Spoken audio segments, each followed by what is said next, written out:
I'm going to try to roughly get about the size that you want. It's about like that. And then basically all I did is make a shape. So we'll zoom in on that so we can see what's going on. So just have this square. And you can do more than this at this point, but you don't have to. So I'm just going to work in the pattern. And so I'm going to go object, pattern, which is somewhere. Why am I not seeing it? Wait, on the third one? Yeah, there we go. Object pattern make. Okay, so that brings up our pattern options. Oh, that would have been a lot easier. I was just doing like lines. Oh no, that takes forever. Yeah, no, this does it for you. And so the way that this works is if you press dim, okay, is whatever is inside of this square, which I'm going to make this smaller so you can see what's going on. Why are we stuck? Okay, so let's grab this. We'll turn it into a diamond. We'll make it smaller, like that. Okay. So now, whatever's inside of the square is going to be repeated, okay? And the way that it's repeated is based on the tile type.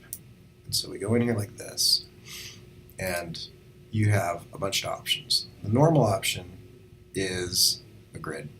And the way that the grid works is when something leaves the top, like this, then it's repeated on the bottom. And so if I came in here like this and I had a, see that square is repeated on the bottom because it left the top. I feel like something weird is happening with this, and I'm going to figure it out in a minute. But then you can also change that, so let's get rid of that. You can also change that to be brick by row or brick by column, which is going to offset it by half. So we click that, you notice that now it's not repeating exactly, it's repeating and shifting it. Mm-hmm. Okay, or repeating and shifting it. Okay, and so, and then you can also change that from a square to a hex, and you can hex by column or hex by row. And then you can adjust this. So if you push this button up here, the pattern tile tool, which you can only access by going into object pattern make, then you click on that. Then you can adjust this, the size of it will get bigger or smaller. And I think the problem is that we're working really small. So I'm going to make this quite a bit bigger so that we're not, and then we'll shrink the pattern down later. So let's go bigger. Okay, and now everything's going to look a lot better. And so for simplicity's sake, let's just grid, and I am going to brick by column. Okay, we'll zoom out a little bit. Okay, now what I'm seeing in that pattern is that we have kind of a blue, and then it's indented, so it's casting a little bit of a shadow. And so we can kind of line this up.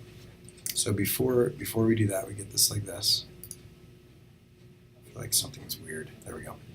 And let's make sure that we have a nice grid. So I'm going to get into my tile tool, and I'm going to line up our grid here, just so that it's, I want a little bit of a gap.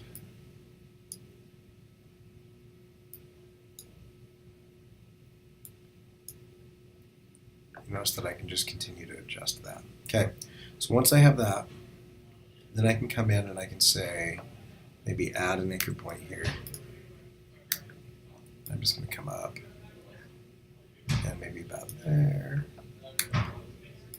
and then maybe about like here. Okay, and it'll also take color, so I can come in and I can say, we want this to be a very light blue. And so let's crank this up, and we'll go to blue, and it's kind of like that. We'll go really light. Okay, and if you take dim off, then you can kind of see how it's going to be. And so I'm actually going to just take a white arrow tool. I'm going to kind of come in, kind of round this out a little bit more. Add that, take it this way. There we go. Okay, and then when you click done, that's going to add it to your swatch panel. So now we can get out of this. and we click on our swatch panel, and we've got this new pattern. So I can come in and I can say like this, and I can add my new pattern like that. So I don't have to have like the entire shape of it. Right.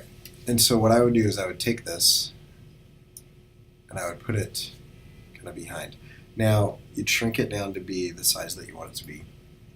And so we'll kind of come in here like this. Okay, we'll stretch it out so it kind of fits over here and fits over here.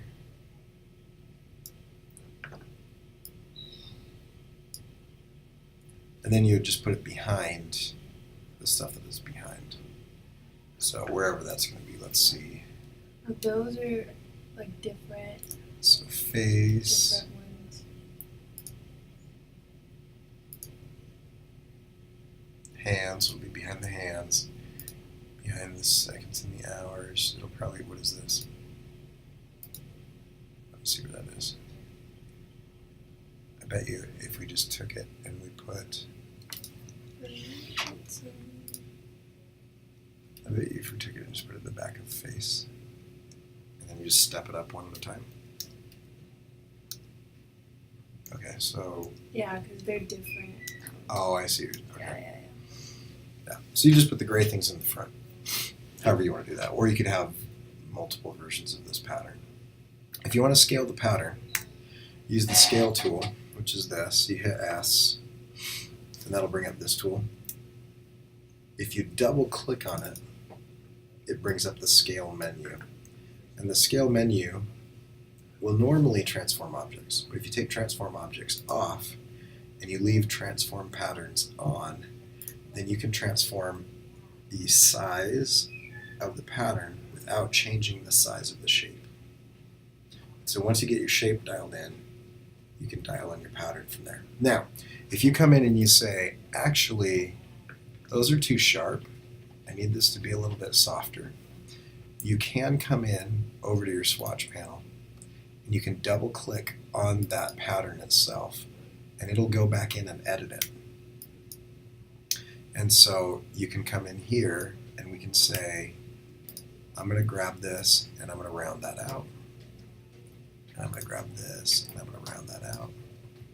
And then if you hit save a copy, it'll make a copy and put it in your swatch panel. If you put done, it replaces everything that has that swatch with the new edits.